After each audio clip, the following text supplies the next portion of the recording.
Hey guys, welcome to our YouTube video. Today it's going to be a collections video. I got a few updates and a few new items to add to my collection and a new toy for my collection, which I'll show you in a minute. And first things first is all the updates. Those who may remember, I got a small bundle of knives from my good friend Tango Brav. And among all of them was this beautiful case trapper. And those who remember, it had a huge nick in the blade. And I was able to get majority of it out. I had to shave down the blade a little bit and at least put a good edge back on it. Beautiful knife. Thank you very much, Tango. It was a pleasure to add this to my collection. Again, I didn't get all the nick out, but I got all of it enough where I could put a good edge back on it. Beautiful. That's going to go straight in my collection. And here's two of the other pocket knives I've cleaned up. This no-name American one.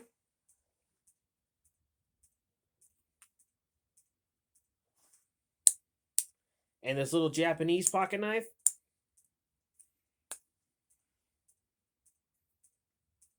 These two I'm going to be putting for sale.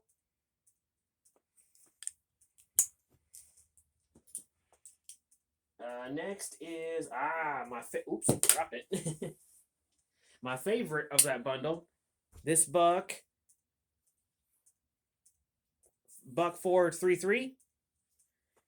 I didn't have to do much to it. I polished it up and cleaned it out a little bit and oiled it, and that's all I had to do. Another good piece to add to my collection. Thank you very much, Tango. Again, I can never say no to a good buck knife. Okay. Next is on this one. This is one of the Frost knives that came in the bundle. I removed the grips because one of them was broken, and eventually I'm going to put a new set of grips on this one and probably just keep it for my collection. Next is on this Barlow. This one I'm going to leave intact temporarily because I've looked through my blades. I don't have any blades for it yet. So I'm just going to keep this intact temporarily until I can find some parts for it. And then this is the pocket knife out of those two I talked about in the video that I'm keeping. I kept this one and gave the other one to my brother. Beautiful little knife. And then this one is another one of the ones that came in that lot. This one I'm going to keep and throw in my toolbox. Not a bad little knife. Alright, that's all the updates on those knives I got in that bundle. I'll update a few more when I get a few more cleaned up. Next is on this one. This is that charade I bought at Atwood's for dirt cheap. And again, doesn't hold an edge worth a darn. And eventually I'm going to do a video on a side-by-side comparison. And I had so many problems with this fresh out of the box. There's gaps all over it. It's not finished. Heck, the sheath is probably worth more than the actual knife. The actual sheath I actually took out and put with an actual real old-timer.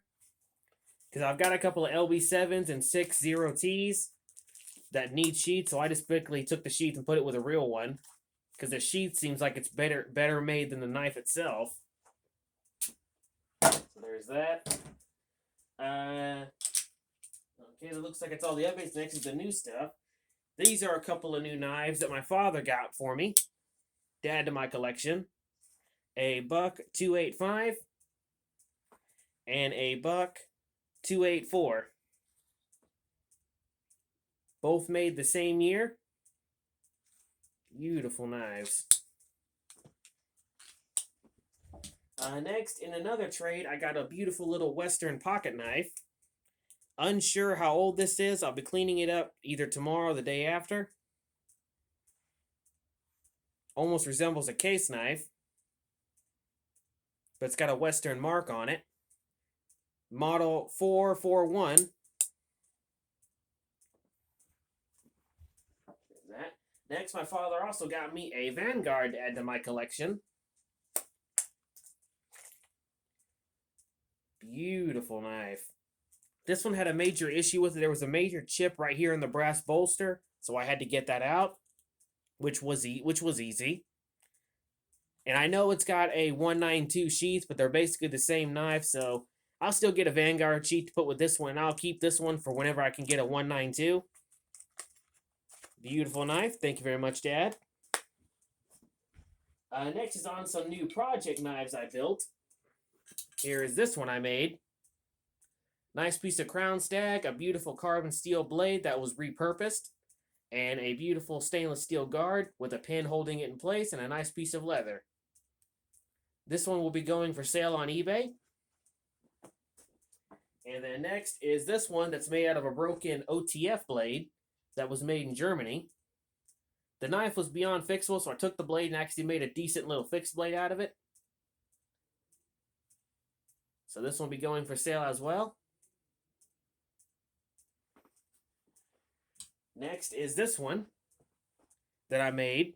Again, another piece of crown stag, a old hickory blade that I repurposed, and a beautiful piece of aluminum for the guard, nice piece of red plastic, and a beautiful piece of leather with a steel pin connecting it all together.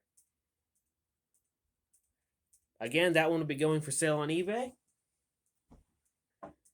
Okay, and on some newer stuff, I also got in some materials. This is some faux leather that I got in. And I kept wondering what this was meant to look like. And after asking my father, whose family used to run a Western store, this is actually faux elephant skin leather. Basically what that means is it is leather made to look like elephant skin. Beautiful stuff. I got it in a trade. And I could always use it to make leather sheets with. And the very kind lady also traded me some leather chaps that I could use to make stuff with. Again, no brand. All they said was handcrafted. So I'm probably going to use these to make some leather sheets with as well. There's that. And I've already taken some of the elephant skin and made a beautiful leather sheath. This is for one of my Bowie knives. Again, to show you how beautiful that stuff can turn out. Use some plastic twine and some copper rivets to help hold everything together. And then it was all a matter of sewing it together. Again, that turned out beautiful. This one's going in my personal collection. And I put a nice belt loop on it. And again, it fits my beautiful Bowie knife perfectly.